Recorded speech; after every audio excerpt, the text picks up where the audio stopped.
Hey guys, Julian here, and today I'm going to be showing you how to make synthwave sounds like home. So as usual, you get the project file and the samples for free in the description. Make sure to check there, and if you're a patron on my Patreon, check there because they'll be available shortly. And yeah, let's get started. So this is a loop we heard in the intro. We're at 90 BPM, a little bit kind of like slower, more chill tempo. And the first sound I'm going to show you are the chords, which sounds like this.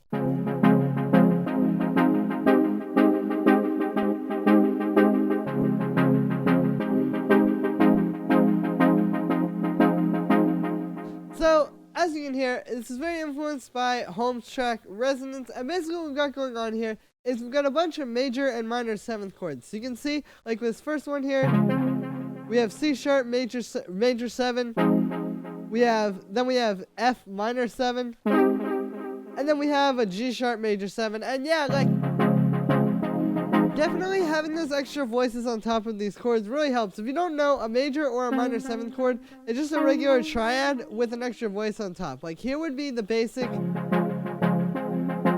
chords of those first two, and then when we add in those voices on top, there you go. That's how you get the more like interesting kind of futuristic vibe. But yeah, so definitely the biggest guideline I can give you with the chord progression is it just needs to feel kind of like it's building, like a little bit more epic. Like the way this one goes from here, up to here, to here. Then when it gets to this chord, and it's just hanging on that chord for like a bar,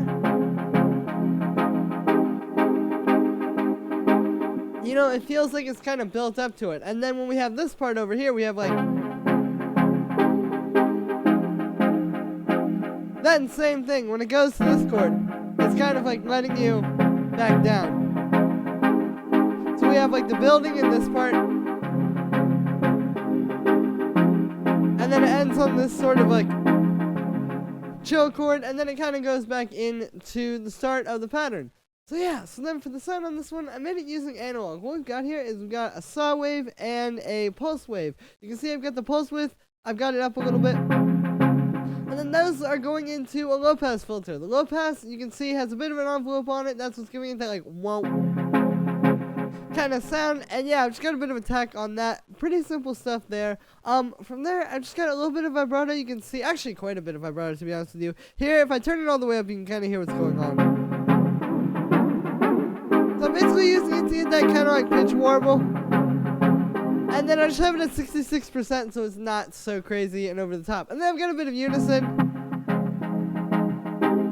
just to make the whole thing bigger and a bit more detuned sounding. And that is it for inside of analog.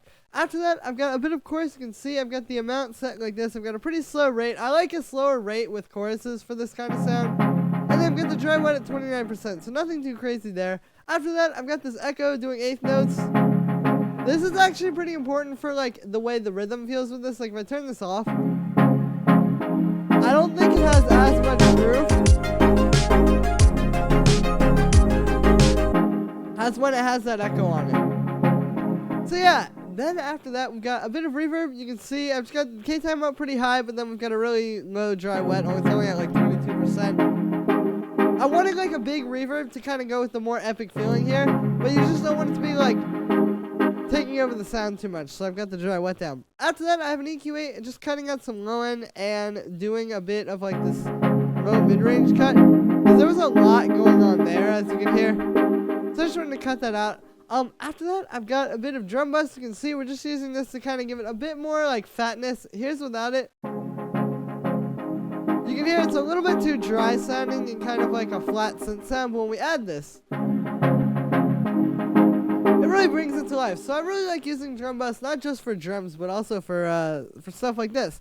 After that, I've got this erosion, which is very subtle. It's just doing that little bit of crunch on top of the sound and helping it to sound a little bit more like lo-fi. And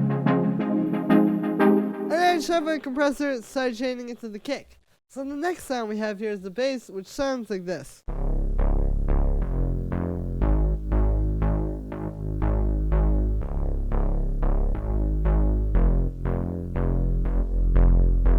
So the way that I made this one was using analog. It's just playing the root notes of the chords, so pretty simple stuff there. But then what we've got here for the sound is, you can see I've got a saw wave and a square wave. The square wave, I got the pulse width up a little bit. So you can hear that kind of makes it a little bit different. After that, we got those going into this low pass filter, which you can see very similar to the Chords. Has an envelope on it, but it's a little bit of a different envelope. I wanted this to be a bit more like punchy and kind of have that stronger attack. So there's no attack on this one, and I've just got a pretty like short decay. After that, we just have the amp envelope set like this, kind of going with like what the filter envelope is doing.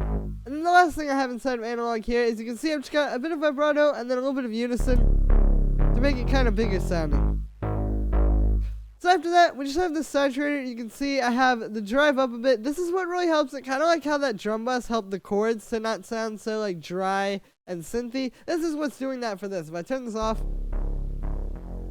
and then turn it on, yeah, you can hear it really helps to make it a bit fatter and just kind of bring it forward in the mix.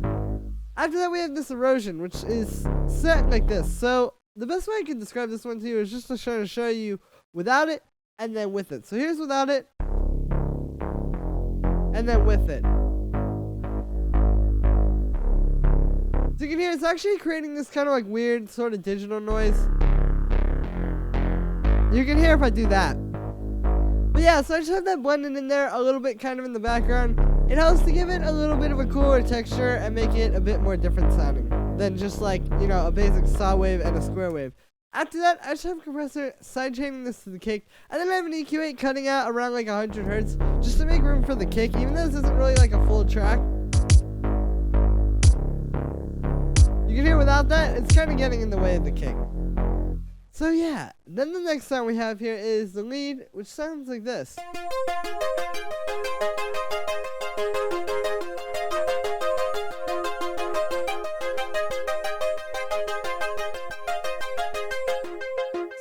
This lead, I'll show you the notes first. Basically, it's just playing this thing in F minor. I mean, really, we are in the key of C sharp major. But if you look at the C sharp major 7 chord, you can see there's a little F minor in there. So I'm just using that, and then it's playing like this pretty like rapid, kind of constant 16th note pattern. This is typically how the melodies are written, like in these kind of tracks. It really helps to add a lot of energy. Like if you listen to this without the lead versus with it,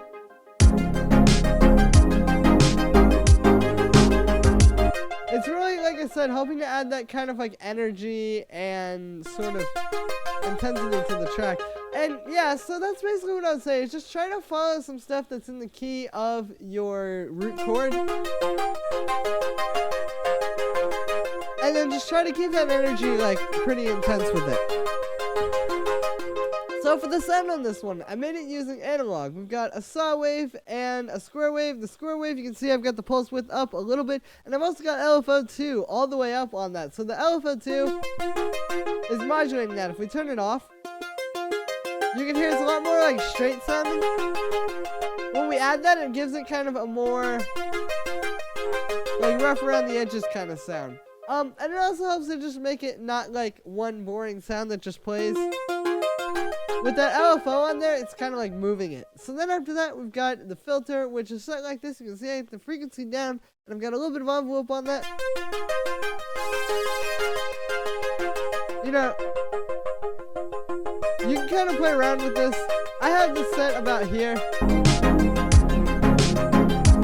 Yeah, then we get the amp envelope set like this. And then the last thing inside of analog here is I've just got a bit of vibrato. You can hear.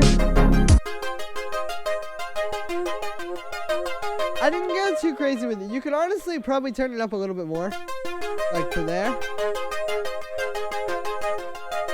But this also really helps to give it some like movement and make it a little bit more interesting. After that, we got a bit of unison just to make it a bit bigger, and that is it for inside of analog. So the first effect that we have on here is this chorus, and you can see I've got this set with a really slow rate, pretty high amount. The dry wet's at 50%. There's without it. And then with it, you can see it just helps to give it that kind of like deeper, kind of smoother, more type of sound. After that, we got a bit of erosion. Here's without it, and then with it. So you can hear it really helps to add to that overall kind of like rough digital texture of the sound. And then we we should have a bit of echo. You can see I've got this doing dotted eighth notes.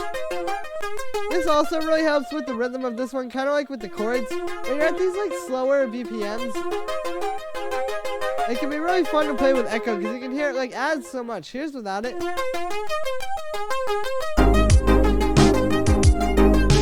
That works, but then with it, with all those cascading delays, sounds really beautiful to me. So yeah, and then after that, we just got a bit of saturation. You can see I've got the drive up, and I've got the bass frequency up a ton. So this, let me show you what this is doing. Here's without it. You can hear it's like, it sounds pretty good, but it's a very dry kind of synthy sound. It's like, you know, sometimes if you're trying to make these genres where it's more about like getting interesting textures out of your synths, it can be kind of difficult to get away from the kind of like just basic synth sound. But that's what the saturator is doing. I've got the drive up a bunch. You can see I've got the bass frequency up a bunch as well. And again, here's without it, and then with it. So you can hear, especially having it after all of the effects, really helps to bring this to life. So that's the saturator, and the last thing we have on here, just this compressor, side chaining it to the kick. And that's really all that I wanted to show you. I have this kick in the snare here. Pretty standard kind of synthwave style drums, just like some old school like lid drum style stuff. Nothing too crazy, but yeah, so I think that's gonna bring it to a close for today. So I hope you guys enjoyed. Make sure to like this video as well as subscribe and hit that notification bell so you can watch all my videos right when they come out. Once again, you get the project file and the samples from this video for free in the description, so make sure to check that out. And if you're a patron on my Patreon, check that because they'll be available shortly. Thank you so much, everybody, and I'll see you tomorrow with another video.